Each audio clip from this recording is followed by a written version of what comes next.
Hello everyone, welcome to the channel the classes. आज हम class 7 का चैप्टर 1 पढ़ने जा रहे हैं, जोग्राफिकल डाइवर्सिटी ऑफ इंडिया। इस चैप्टर में जोग्राफिकल डाइवर्सिटी के बारे में पढ़ेंगे हम इंडिया के। आपको पता है जोग्राफिकल मतलब क्या होता है? आपने क्लास 6 में भी चैप्टर पढ़ा था फिजिकल फीचर्स के बारे में, जिसमें आपने माउंटेन, प्लेट्यूज ये सब पढ़ा था। और डाइवर्सिटी का मतलब आपको पता है वेराइटी। तो आपको पता है हमारी इंडिया में बहुत ज़्यादा वैरायटी है। एक हमारी फीचर्स को लेके, फिजिकल फीचर्स को लेके, बहुत सारी चीज़ों को लेके, फूड से रिलेटेड डाइवर्सिटी भी है, क्लोथ से रिलेटेड डाइवर्सिटी भी है, और भी बहुत डाइवर्सिटी है। तो आज हम स्पेसिफिकली पढ़ने वाले हैं जोग्राफिकल डाइवर्सिटी, दैट इज हमारी इंडिया के डिफरेंट फिजिकल फीचर्स के बारे में, जैसे कि mountain, plateaus.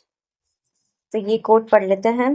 To us by its very geography the country appears to be quite distinct from the other countries and that itself gives it a certain national character। जैसे कि हमारी जो country की ज्योग्राफी है वो बहुत ज़्यादा अलग है दूसरी कंट्री से, तो यही चीज़ हमारी कंट्री को एक नेशनल कैरेक्टर देता है। हमारा अलग होना, हमारा डिफरेंट होना, जो हमारी वेराइटी है वही हमें एक कैरेक्टर देती है। मतलब कि हमारी एक कैरेक्टरिस्टिक है, क्योंकि हम अलग हैं, हमारे पास अलग अलग फीचर्स हैं।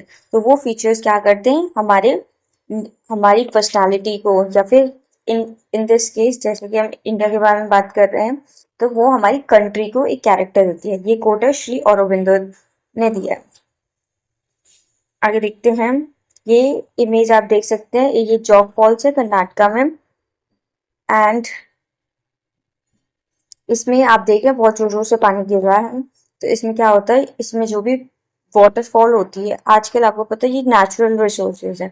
हम नेचुरल रिसोर्सेज को, क्योंकि ह्यूमन इतने एडवांस हो चुके हैं, टेक्नोलॉजी इतनी एडवांस हो चुकी है, तो अब हम क्या करते हैं, हम उसको जो भी हमारे नेचुरल रिसोर्सेज हम कोशिश करते हैं कि हम उन्हें कैसे पावर में हम उनको कन्वर्ट कर सके। तो यहाँ पे क्या हो रहा है, यहाँ पे जो वाटरफॉल है वो कन्वर्ट हो रहा है इलेक्ट्रिसिटी में, जो कि है हाइड्रो इलेक्ट्रिसिटी। हाइड्रो, आपने हाइड्रो वर्ड समझा? हाइड्रो मीन्स वाटर, और इलेक्ट्रिसिटी मतलब इलेक्ट्रिसिटी, जहाँ पे जो भी आपके इलेक्ट्रिसिटी जनरेट की जाती है। तो हम इन वाटरफॉल्स की वजह से, थ्रू टर्बाइंस, टर्बाइंस एक इंस्ट्रूमेंट होते हैं जिनकी वजह से हम इन वाटरफॉल में जो भी वाटर गिर रहा है उसकी वजह से इलेक्ट्रिसिटी जनरेट कर पाते हैं। अब इस चैप्टर में हम पढ़ेंगे क्या? इस चैप्टर में जैसे कि हर चैप्टर में हम कुछ मेजर क्वेश्चंस पे ध्यान देते हैं, तो इस चैप्टर में वो मेजर क्वेश्चंस क्या है? पहला क्वेश्चन है, व्हाट आर सम की ज्योग्राफिकल फीचर्स ऑफ इंडिया। मतलब वो कौन से ज्योग्राफिकल फीचर्स है जो इंडिया को इतना डाइवर्स बना रहे हैं। हम उन ज्योग्राफिकल फीचर्स के बारे में जानेंगे।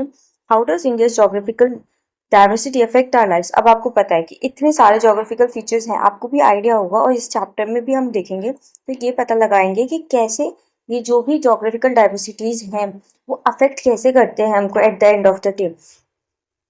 कैसे एक प्लेन में रहने वाला इंसान और एक माउंटेन्स पे रहने वाले इंसान, उन लोगों की लाइफ सेम तो नहीं होगी। आप खुद इमेजिन कीजिए, एक प्लेन में रहने वाला जिसको इजी एक्सेस है फार्मिंग का, और वहीं एक मार्केट पे जहाँ की टेम्परेचर बहुत ज़्यादा एक्सट्रीम हो जाते हैं कभी कभी, और मोस्टली एक्सट्रीम रहते हैं। तो इन दोनों की जो लाइफ स्टाइल है उसमें काफ़ी डिफरेंस होगा। तो throughout this chapter we will try to learn कि what are these circumstances, or how these affect the lives of the people। तो आइए देखते हैं।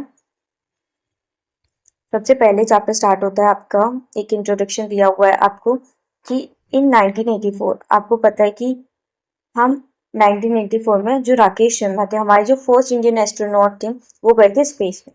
तो उस टाइम पे, जैसे अभी भी अगर हम अभी की बात करें, तो अभी भी एक व्यक्ति गए थे चांद पे, तो हमारे प्राइम मिनिस्टर ने उनसे पूछा था कि बताइए कैसे दिख रहा है आपको इंडिया ऊपर से। तो उस टाइम की जो हमारे प्राइम मिनिस्टर थे वो थी इंदिरा गांधी। उन्होंने उनसे पूछा, how does India look from space. उन्होंने पूछा कि इंडिया ऊपर से कैसा लग रहा है। तो ही रिप्लाइड, सारे जहां से अच्छा है। It means better than the whole world, मतलब सब सारी दुनिया से सबसे ज्यादा अच्छा लग रहा है। और ये टाइटल भी एक वेल नोन पोएम का, जो कि अर्लियर 20th सेंचुरी में लिखी गई थी। ये इतना इंपॉर्टेंट नहीं है, बस आपको ये पूछ लिया जा सकता है कि क्या बोला गया था। तो सारे जहां से अच्छा याद रखिए। और 1984 में राकेश शर्मा गए थे, ठीक है।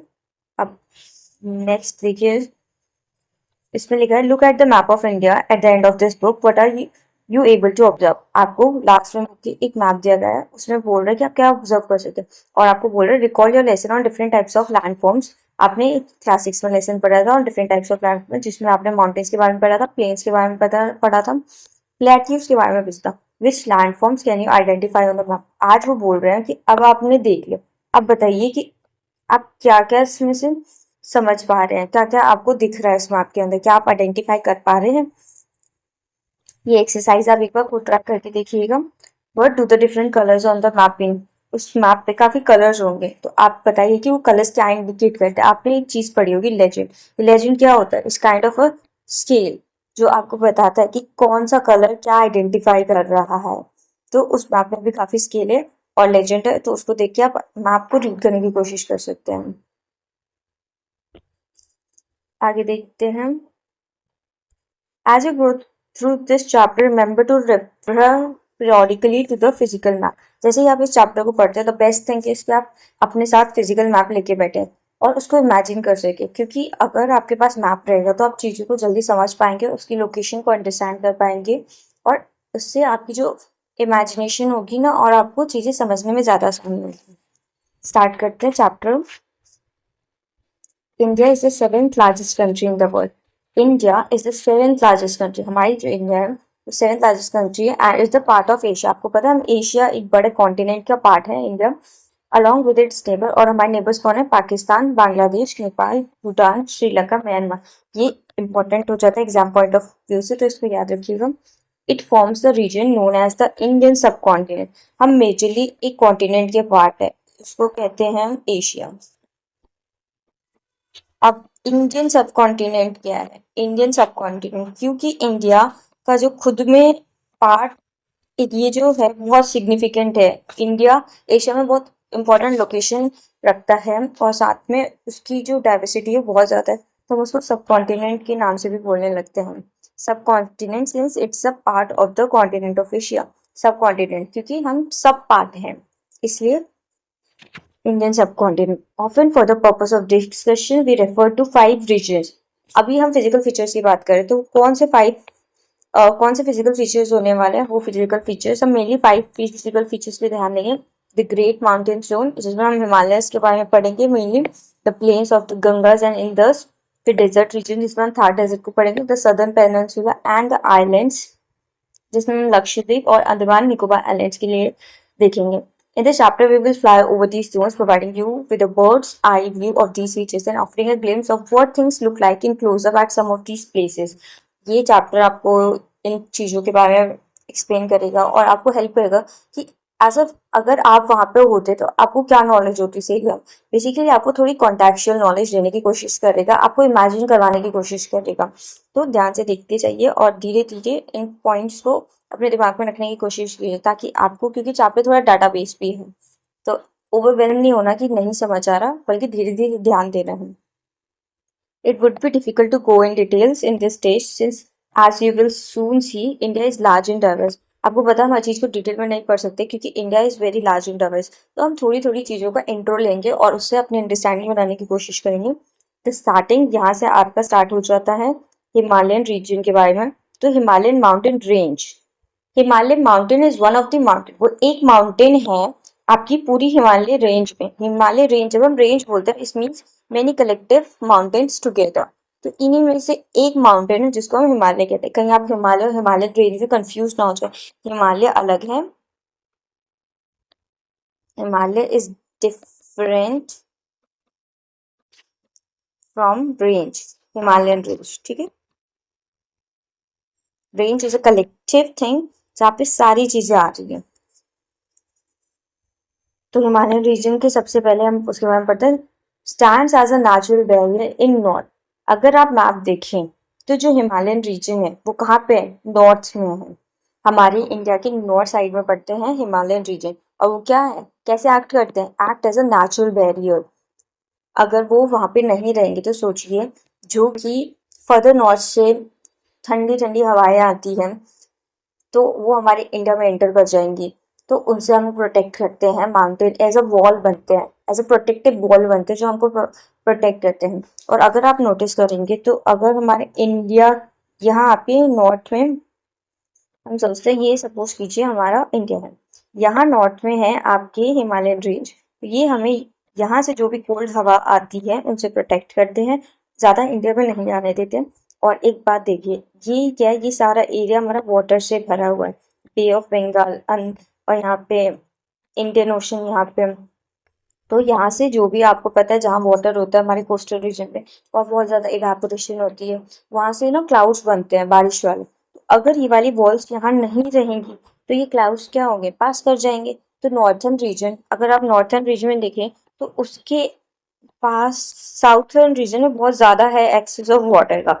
नॉर्थर्न रीजन में भी है इंटरनल नदियाँ, पर यहाँ पे जितना ज़्यादा है तो यहाँ से ज़्यादा क्लाउड्स बनते हैं। तो यहाँ पे नॉर्थर्न रीजन पे ये जो वॉल्स होती है, यहाँ पे जो हिमालय प्रोटेक्ट करते हैं कि जो बादल है वो आगे ना चले जाए, तो ये act as a natural barrier. अब आगे देखते हैं, while the Thar Desert while the Thar Desert and the Arabian Sea marks its western limit। जो माउंटेन्स है नॉर्थर्न, अब आप मैप को इमेजिन करते हुए चलना, हमारे जो नॉर्थ में वो क्या है, हिमालय से, ठीक है। और थार डेजर्ट का है हमारे वेस्टर्न में, यहाँ पे थार डेजर्ट हमारा वेस्टर्न, और यहीं पे क्या है हमारी अरेबियन सी है। तो ये क्या मार्क करती है, ये हमारे वेस्टर्न लिमिट्स को मार्क करती है। यही जो चीज़ें हमें दूसरी कंट्री से डिफरेंट करती है। आप देखेंगे इंडिया और दूसरे कॉन्टिनेंट में ये जो जो गैप आता है वही हमको डिफरेंट बनाता है, डिफरेंट, और ये एक तरह से बाउंड्री क्रिएट करता है कि यहाँ से इंडिया है और यहाँ से दूसरी चीज़ें। To the south the Indian Ocean, आपको पता है इंडियन ओशन के, इंडिया के साउथ में क्या है, इंडियन ओशन। और इंडियन ओशन का नाम क्यों है, क्योंकि इंडिया बहुत ज्यादा बाउंड्री शेयर करता है इंडियन ओशन पे, that's why the ocean was named as Indian Ocean. And east में क्या है, हमारे ईस्ट में हमारे बे ऑफ बंगाल है। काफी बच्चे कंफ्यूज हो जाते हैं कि अरेबियन सी किस साइड पे है और बे ऑफ बंगाल किस साइड पे है। तो इस चीज के लिए आपको ध्यान रखना है कि आपको कंफ्यूज नहीं होना है इसके अंदर। इसकी भी एक सिंपल ट्रिक है, जैसे कि आप दे सकते हैं, अगर आपको पता हो ईबे, ईबे वेबसाइट का नाम है, तो इससे आप थोड़ा सा ये याद कर सकते हैं कि ईस्ट में है आपकी बे ऑफ बंगाल, ठीक है, और यहाँ वेस्ट में आप, अगर आपको याद हो जाएगा कि ईबे से ईस्ट में बे ऑफ बंगाल है, तो वेस्ट में क्या है आपका Arabian C.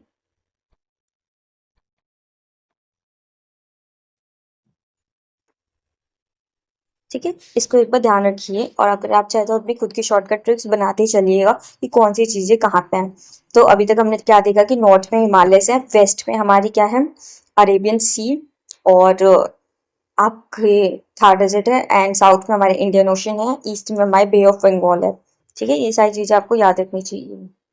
Bay of Bengal forms a natural boundary, Bay of Bengal भी हमारी नेचुरल बाउंड्री बनाता है, जैसे मैंने आपको बताया, हमें डिफरेंट कॉन्टिनेंट से सेपरेट कौन करता है, ये जो बाउंड्रीज होती है वो हमें सेपरेट करती है। These geographical features create a separation between India and the rest of the continent and have played a crucial role in shaping India's climate, culture and history. तो ये जो हमारे फीचर्स हैं, ये जो हमारे पास जो भी सिग्निफिकेंट फीचर्स हैं, इन्होंने क्या हेल्प किया हमारे क्लाइमेट को चेंज करने में, हमारे कल्चर को अफेक्ट किया, हमारी हिस्ट्री को अफेक्ट किया है। ठीक है, ये पॉइंट्स भी एक बार ध्यान दीजिए आप। फिर आपको क्वेश्चन बोला है, do you recall your lesson on latitudes and longitudes, look at the map, can you read approximately the latitudes and longitudes where India lies. अब आपने क्लास 6 में पढ़ा था लैटिट्यूड्स और लॉन्गिट्यूड्स के बारे में, एक बार इंडिया का मैप निकालिए, उसमें यहाँ छोटे छोटे से ना वो लॉन्गिट्यूड और लैटिट्यूड की स्केल्स दी होती है साइड में एज पे। तो एक बार पता लगाओ कि इंडिया कौन से पे लाई करता है, इसका आंसर ना मुझे कमेंट में देना आप लोग। Identify the above features on physical map, अभी हमने ऊपर 5 फिजिकल फीचर्स को देखा, मतलब 5 और 4 फीचर्स को देखा, आपको उनको मैप पे एक बार आइडेंटिफाई करना है। Let us now journey together from the Himalayas to the islands in the Indian Ocean. आपको पता है हमारे इंडियन ओशन में कुछ आइलैंड्स भी हैं, यहाँ अरेबियन सी में आइलैंड्स हैं, और यहाँ बे ऑफ बंगाल में भी आइलैंड्स है। तो हम इन आइलैंड्स के बारे में भी पढ़ेंगे, अभी मैं आपको नेम बताई, अगर किसी को पता है तो डू कमेंट, हम आगे चलेंगे तब देखेंगे इन आइलैंड्स को। And onward to the east of India, तो बेसिकली हम east west north south cover करने वाले हैं इंडिया की फिजिकल डाइवर्सिटी को। The diverse colour on the maps already give us a sense of geographical diversity. अगर कभी भी आप डाइवर्स कलर देखोगे मैप पे, कि अगर आप इंडिया का मैप उठाओगे उसमें इतने ज्यादा कलर्स दिखेंगे आपको, तो वो ऑलरेडी एक आपको आइडिया दे रहा है कि इंडिया में बहुत ज्यादा डाइवर्सिटी है। Different colours, the different colours indicate the altitude. और ये जो डिफरेंट कलर्स है वो क्या इंडिकेट करते हैं, वो ऑल्टीट्यूड इंडिकेट करते हैं। ऑल्टीट्यूड बेसिकली सी लेवल से क्या हाइट है, कुछ कुछ जगह पे माउंटेन है, वहां पे ज्यादा हाई ऑल्टीट्यूड की चीजें, और जो लैंड और प्लेन एरिया है वो क्या है, लो लो एल्टीट्यूड की जगह है। ठीक है, फिर नेक्स्ट अब हम मेजरली स्टार्ट करने वाले हैं हमारे हिमालयन रीजन्स को।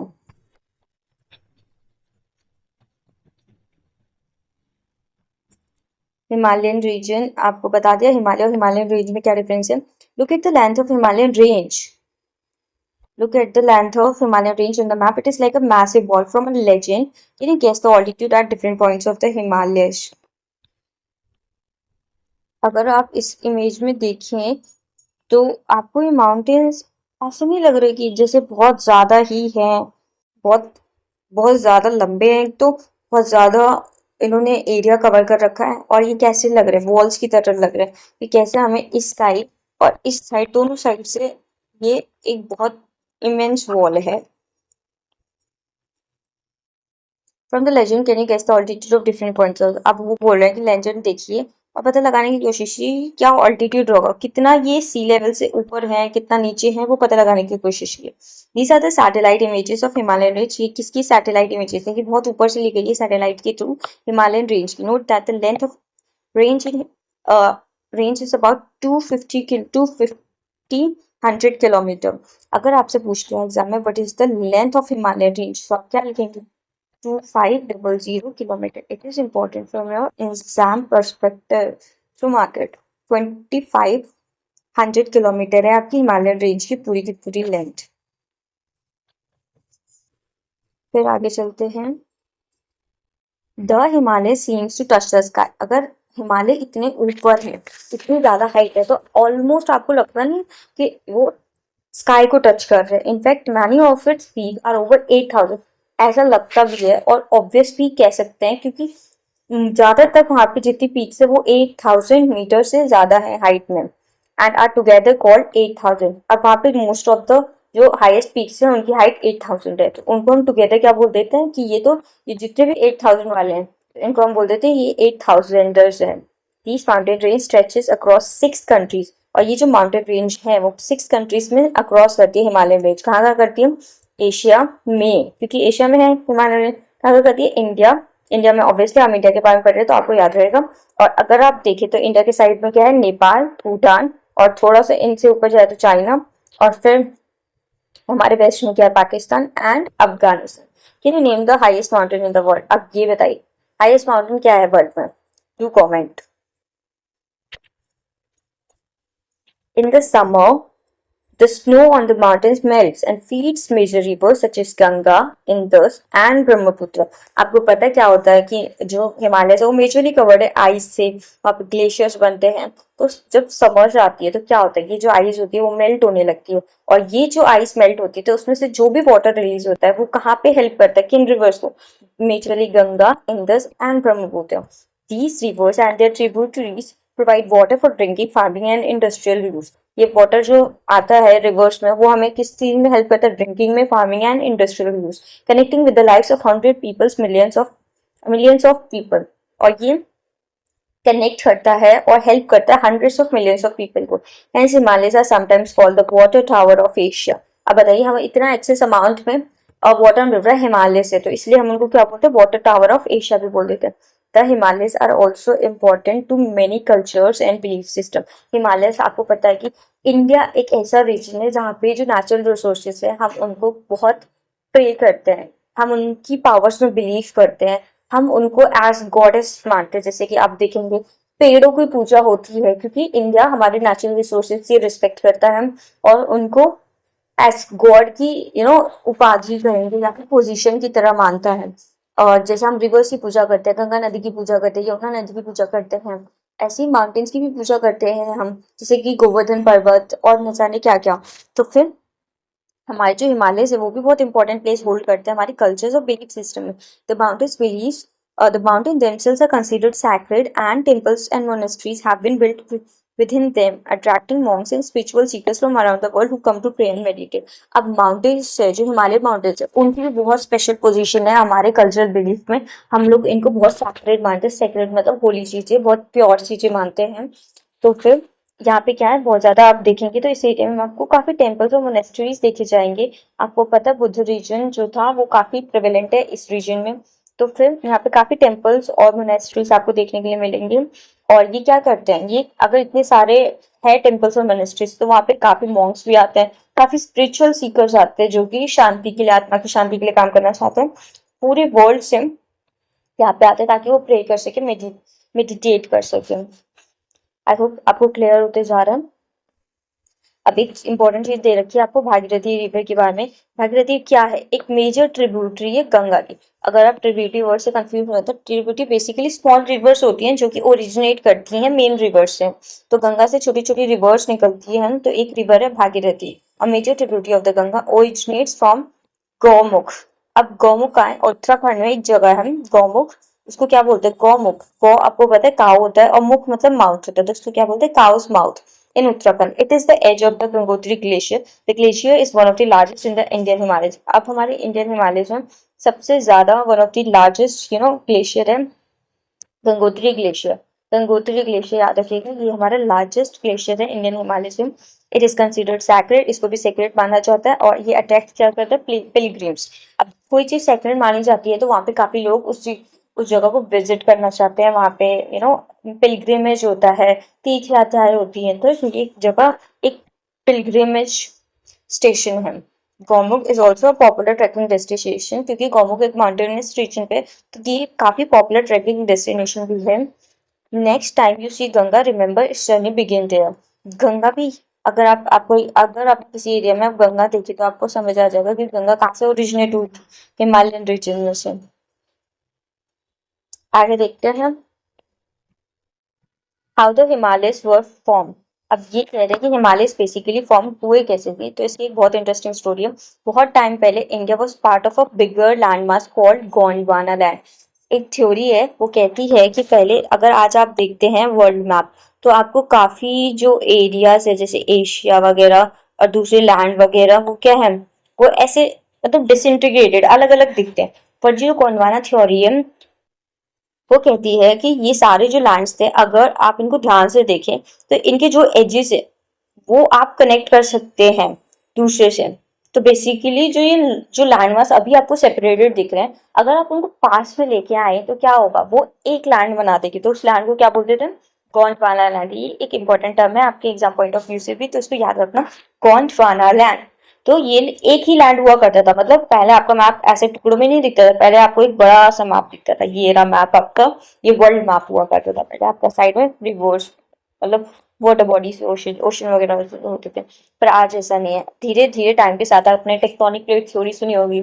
टेक्टोनिक प्लेट्स आपको पता है मूव करते हैं बीनीथ द अर्थ सरफेस, तो उनकी वजह से क्या होता है, या तो लैंड पास में आता है या तो लैंड ड्रिफ्ट अवे कर जाते हैं, अलग हो जाते हैं। तो ऐसा ही हुआ था इस थ्योरी के अकॉर्डिंग कि ज्यादातर लैंड ड्रिफ्ट अवे कर गए थे, दूर दूर हो गए थे। Way it's neighbour was Africa. अब इंडिया की स्टोरी ये है कि इंडिया अभी आपको यहाँ दिखता है, यहाँ वाले पार्ट में, पर एक्चुअली ऐसा नहीं था। अकॉर्डिंग टू दिस थ्योरी पहले इंडिया था पार्ट ऑफ हेयर अफ्रीका के पास, बट ग्रेजुअली ये यहाँ पे टेक्टोनिक प्लेट मूवमेंट्स हुए और ये वहां से टूट के धीरे धीरे मूव कर गया एशिया के साइड। तो इसको एक दिन में तो होगा नहीं, बहुत टाइम लगा था इस सब चीजों के लिए। At some point it break away and slowly started moving north, और ये नॉर्थ की तरफ धीरे धीरे बढ़ने लगा। About 50 million years ago, 15 million years मतलब बहुत ज्यादा मिलियन ईयर्स अगो। आप सोचिए 100 साल, एक बार 100 साल का टाइम देखिए कितना ज्यादा, खुद में जो सेंचुरी होती है वो कितनी ज्यादा होती है। तो 50 मिलियन ईयर्स अगो तो बहुत बड़ा टाइम है। It reach the land mass of Eurasia. तो ये कहाँ पहुंच गया, पहले यूरेशिया के माउंटेन के, यूरेशिया जो आपको यहाँ इमेज में देखिए, ये जो एरिया है इसको यूरेशिया बोलते थे पहले, तो ये यहाँ पहुंच गया एंड कोलाइडेड विद इट। और ये वहां जाके ऐसे धक्के से वहां लग गया। अब धीरे धीरे इतना बड़ा लैंड मास आ रहा है, एक दूसरे लैंड मास से टकराएगा, तो वो एकदम टकरा के वहां लग गया, ठीक है। And as India pushed against Eurasia, the land between them crumbled and rose up. जैसे ही इसने देखा कि अरे मतलब दो लैंड मास टकराए आपस में, तो क्या हुआ, यहाँ जो बीच का लैंड था वो भी यूं यूं उठ गया अगर आप इसमें एक एग्जांपल देखें, just like how a carpet wrinkles when you push it, जैसे एक अगर ऐसे मैट होती है और अगर आपको उसका आपका पैर लग जाता है, कोई ऑब्जेक्ट लग जाता है, तो ये मैट बीच से उठ जाती है। तो ऐसे ही इंडिया के साथ भी हुआ, जैसे इंडिया टकराया यूरेशिया के साथ, तो वहां पे क्या हो गया, ऐसे रिंकल्स पड़ गए। That's how the mighty Himalayan mountains were form. ये कह रहा है कि ऐसे ही में जो माइटी हिमालय थे वो फॉर्म हुए। और आपके लिए एक बात इंपॉर्टेंट है कि हमारे जो फिजिकल फीचर्स में से कौन से फिजिकल फीचर्स है जो सबसे ज्यादा यंग है। अब आप देखिए, हमने अभी पढ़ा कि हिमालय अभी फॉर्म हुए हैं, इन द सेंस कि इंडिया पूरा था, इंडिया में जो भी फिजिकल फीचर्स थे वो रहे होंगे, उसके बाद इंडिया आके टकराया है। तो कौन बने, हिमालय बने। तो हिमालय सबसे लेटेस्ट बने हैं हमारे फिजिकल फीचर्स, तो उनको यंग माउंटेन्स भी कहा जाता है। अमेजिंगली, अभी भी एक सरप्राइज की बात है, amazingly India is still pushing into Asia today. आज भी इंडिया धीरे धीरे एशिया में पुश कर रहा है, अपने आप को आगे बढ़ रहा है धीरे धीरे। बट ये चेंज इतना स्लो है, अबाउट 5 सेंटीमीटर ईच ईयर, इतना स्लो है। इससे ज्यादा तेज से आपकी जो हेयर ग्रोथ होती है वो ज्यादा फास्टर होती है, तो इसलिए हमें ज्यादा रियलाइज नहीं होता है इस चेंज के बारे में। But this means Himalaya are still growing taller. पर आप ये कह सकते हैं कि Himalaya are still in their growing phase. अभी भी वो ग्रो कर रहे हैं, अभी भी वो बढ़ रहे हैं, just a tiny bit of each year, just थोड़ा थोड़ा हर साल वो बढ़ रहे हैं। About 5 millimetres but over a million that adds up to 5 metres. वो 5 मीटर्स हर ईयर बढ़ रहे हैं, ठीक है। अबाउट 5 मिलीमीटर्स बढ़ रहे हैं हम, but over a millennium that adds up to 5 metre. अभी वो 5 मिलीमीटर एक साल में बढ़ रहा है, पर अगर हम एक मिलियनियम टाइम ले, ये बहुत बड़ा टाइम पीरियड होता है, तो इसमें क्या होगा, अप्रोक्स 5 मीटर की ग्रोथ देखने को मिलेगी हमें। आई होप आपको ये सब बिल्कुल क्लियर हो रहा है। डोंट बी कंफ्यूज, स्टोरी के फॉर्म में याद करने की कोशिश कीजिएगा कि क्या चीज है, तो आपको चीजें ज्यादा देर तक अपने माइंड में नो स्टोर करने में हेल्प होगी, ठीक है। अभी हमने हिमालय के बारे में देखा। अब देखिए ये इमेज, देखिए इसमें आपको ये क्रम्पल्स, ये जो क्रम्प है वो दिख रहा है, ऐसे ऐसे शेप। तो ऐसे कब आते हैं, जब कोई किसी चीज को हम धक्का दे देते तो उसमें ऐसे ही क्रम्पल्स आ जाते, तो ये फोल्डेड लेयर्स है ऑफ हिमालयन रॉक्स। तो ऐसी ये सब चीजें देख के ही हमने अपनी थ्योरी दी है, इन असम्पशंस के बेस पे कि क्या पता ऐसा हुआ हो, ठीक है। तो हमने पढ़ ली इंडिया जर्नी टू यूरेशिया। आगे देखते हैं।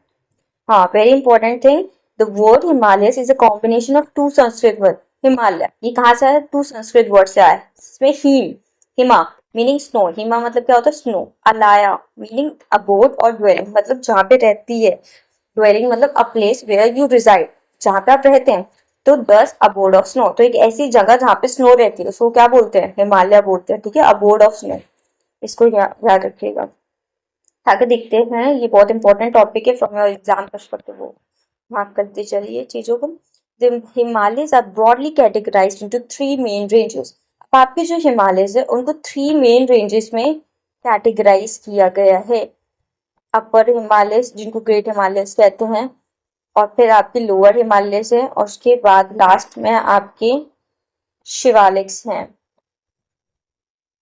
जिसको आप आउटर हिमालयस कहते हैं। तो ये छोटा सा डायग्रामेटिक रिप्रेजेंटेशन माइंड में लेके चलेगा, चीजें समझने में आसानी होगी। हिमाद्री, ठीक है, हिमाद्री सबसे ज्यादा ग्रेटर हिमालयस कहते हैं हम इनको, सबसे ज्यादा, क्योंकि क्यों ग्रेटर हिमालयस कहते हैं, because they are the highest and the most rugged part of the range. Highest and the most rugged part मतलब कि बहुत ज्यादा harsh weather, harsh climate, harsh terrain, यहाँ पे पत्थर पत्थर ये सब। Home to towering peaks like Mount Everest and Kanchenjunga. यहाँ पे ही आपको सबसे हाईएस्ट, क्योंकि सबसे ज्यादा हाईएस्ट और माइटिएस्ट सबसे रग पार्ट है, तो यहाँ पे आपको सबसे ज्यादा जो वर्ल्ड की हाईएस्ट पीक्स मिलेगी, जैसे माउंट एवरेस्ट मिलेगी या फिर कंचनजुंगा है, वो यहीं पे आपको देखने को मिलती है। This region remain snow covered throughout the year, क्योंकि सबसे ज्यादा हाई ऑल्टीट्यूड्स पे है, तो ये रीजन क्या होता है, सबसे ज्यादा स्नो रहती है, and it is through out the year. आप कभी भी जाएं साल में, इसमें आइस देखने को मिल जाएगी आपको। Life here is tough and there are not many humans active. Obviously अगर आप खुद देखेंगे कि हिमालय बहुत ज्यादा ऑल्टीट्यूड पे है, तो यहाँ पे लाइफ इजी नहीं है, कनेक्ट करना दूसरी जगहों से भी डिफिकल्ट है, तो यहाँ पे आपको बहुत कम ह्यूमन सेटलमेंट दिखेंगे। Himachal, now we are Himachal, the lower Himalayas. ये क्या है, लोअर हिमालय, ये हमारे ग्रेटर हिमालयस थे, ग्रेटर के बाद हम लोअर हिमालयस पे आएंगे, lie south of the great Himalayas. अब ये साउथ में कंफ्यूज मत होना ज्यादा, लाइक ये नॉर्थ पार्ट है हमारे हिमालय, अगर आप सिर्फ हिमालय को देख रहे हैं, ये नॉर्थ पार्ट है, ये साउथ पार्ट है, ठीक है। तो ये हमारा हिमाद्री हो गया और ये हमारा हिमाचल हो गया, ठीक है। तो लोअर हिमालय। अब हिमाद्री और हिमाचल में भी काफी बच्चे कंफ्यूज होते हैं। तो हिमाद्री को Himadri, it sounds like a very royal name, Himadri, ठीक है। तो इसको याद करना कि ये बहुत ग्रेट है, ग्रेट जगह का नाम है। और हिमाचल भी ऑब्वियसली ग्रेट, बट हिमाचल आपको पता है ये Himachal is different from the Himachal state we have, but Himachal थोड़ा मिड में आ जाता है। तो उसको याद रखना कि, क्योंकि अगर आप इसके फीचर्स पढ़े जैसे कि greater Himalayas and have a lie south of the greater and have a moderate climate, यहाँ moderate climate मिल जाएगा आपको, allowing rich diversity, यहाँ rich biodiversity मिलेगी and human habitation, यहाँ पे लोग भी रहते हैं। Popular hill stations such as Nainital Uttarakhand में, दार्जिलिंग वेस्ट बंगाल में एंड शिमला हिमाचल प्रदेश में and Mussoorie in Uttarakhand are located in this region. Basically it's a area जहाँ पे ह्यूमन सेटलमेंट्स आपको देखने को मिलेंगे। और वैसे ही हिमाचल प्रदेश में भी आपको काफी ह्यूमन सेटलमेंट दिखता है। तो उसको ऐसे कनेक्ट करना कि एक स्टेट रिलेटेड हिमाचल रेंज भी है, but though basically those are different. Himachal Pradesh आपका स्टेट हो गया और हिमाचल रेंज आपकी माउंटेन रेंज हो गई। और क्योंकि दोनों में ह्यूमन सेटलमेंट है तो ये बीच वाली रो है विच इज आपकी हिमाचल। तो हिमालय और हिमाचल को ऐसे याद करने की कोशिश करना। और Shivalik which is outer Himalaya, क्योंकि ये form the outer most and lowest range. यहाँ पे बहुत छोटे छोटे माउंटेन्स आपको देखने को मिलेंगे कंसिस्टिंग ऑफ रोलिंग हिल्स जैसे कि आपकी टिप्टो हिल्स होती है, आई मीन ये टिप्स होती है इनकी, टिप्टो नहीं सॉरी टिप होती है, पर रोलिंग में आपकी जो यहाँ पे टिप्स होती नहीं है, वो रोल टाइप में होती है, ठीक है। The foothills are rolling hills and dense forest, यहाँ पे भी आपको डेंस फॉरेस्ट देखने को मिल जाएंगे। These foothills are rich in wildlife, अगर इतना फॉरेस्ट है तो वाइल्ड लाइफ बहुत ज्यादा है यहाँ पे। Serving as a transition zone between the Himalayas and the Gangetic plains also called the northern plain. ये बेसिकली एक टाइप से ट्रांजिशन जोन दिखाते हैं हमारे कि यहाँ से हिमालय खत्म हो रहा है और क्या शुरू हो रहा है, गैंगेटिक प्लेन हो रहा है। अब गैंगेटिक प्लेन सोचिए ये हमारी शिवालिक से गोल गोल वाली, और यहाँ से गैंगेटिक प्लेन्स हैं। तो इसका फर्टाइल होने का रीजन एक ये भी हो सकता है कि गैंगेटिक प्लेन्स जो कि very rich in water and fertility, so ये इन सबको नरिश करता है हमारे शिवालिक रीजन को। तो इसको ऐसे याद करना।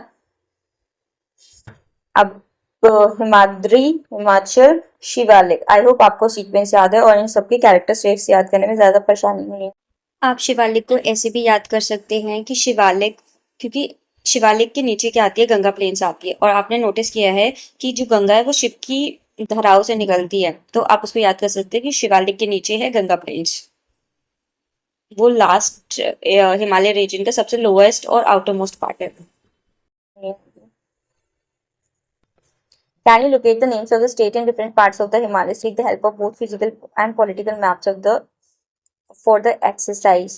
इसमें आपको बोला है कि names of the states in different parts of the Himalayas. Himalayas के में कौन कौन से स्टेट्स जैसे अभी हमने पढ़े जैसे कि उत्तराखंड, ये सब आपको मार्क करना है, ठीक है। अभी हमने ये भी पढ़ा था, स्टाफ टाइम का गोल ये भी था कि हम जाने कि वहाँ के लोग कैसे रहते हैं इन कंडीशंस के साथ। तो एक हम पढ़ेंगे कथकुनी हाउस के बारे में, जो कि हिमाचल प्रदेश में one of the style of making houses. तो ये ट्रेडिशनल हाउस कंस्ट्रक्शन मेथड है in which western Himalayan region is known as Kathkuni और धज्जी दीवारी। कथकुनी एंड धज्जी दीवारी अ स्टाइल ऑफ हाउस है। ये क्या होता है, इसमें अ combination of locally available stone, इसमें लोकली अवेलेबल जो स्टोन्स होते हैं, वुड्स होती है, उसको यूज किया जाता है, which not only keeps the house warm but also resist damage in the event of mild earthquake. तो हम जो माइल्ड अर्थक्वेक से अपने चांसेस को बढ़ाने के लिए कि ये घर टूटे ना, इसलिए हम इन तरह का ये जो टेक्निक है कथकुनी हाउस या धज्जी दीवारी टेक्निक का यूज करते हैं। ये टर्म्स आप याद रखेंगे तो बहुत बढ़िया है आपके लिए। The Great Himalayan National Park in Himachal Pradesh has a wide diversity of flora and fauna. The park has been declared a World Heritage Site by UNESCO. The biodiversity of the park is being preserved by the government as well as the village of the communities that live inside the park. तो ये जो हमारा park है great Himalayan national park, ये एक UNESCO organisation होती है जो कि वर्ल्ड हेरिटेज साइट्स को डिक्लेयर करती है। तो इन्होंने हमारे जो ग्रेट हिमालयन पार्क को as a world heritage site declare किया है। तो इसको क्या किया जाता है, जो भी साइट्स वर्ल्ड हेरिटेज में आती है उनको गवर्नमेंट प्रोटेक्ट करती है और प्रिजर्व करती है। तो इस वाली साइट को एज गवर्नमेंट के साथ साथ वहाँ के जो लोकल विलेज कम्युनिटीज हैं वो भी प्रोटेक्ट करती है और प्रिजर्व करने में हेल्प करती है। अब हमने देखा कि जो हिमालयन रीजन है वहाँ पे बहुत ज्यादा डाइवर्सिटी है फ्लोरा एंड फौना में। तो अगर आप इन इमेजेस को इन इमेजेस को ध्यान से देखें तो यहाँ पे आपको काफी वाइड वैरायटी की चीजें देखने को मिल जाएगी, फॉरेस्ट से लेके एनिमल्स से लेके फूड में वैरायटी। तो यहाँ पे नेम्स भी लिखे गए हैं, आप एक बार हर इमेज की उसके नेम्स के साथ उनको देखिए और देखिए कौन क्या रिप्रेजेंट कर रहा है।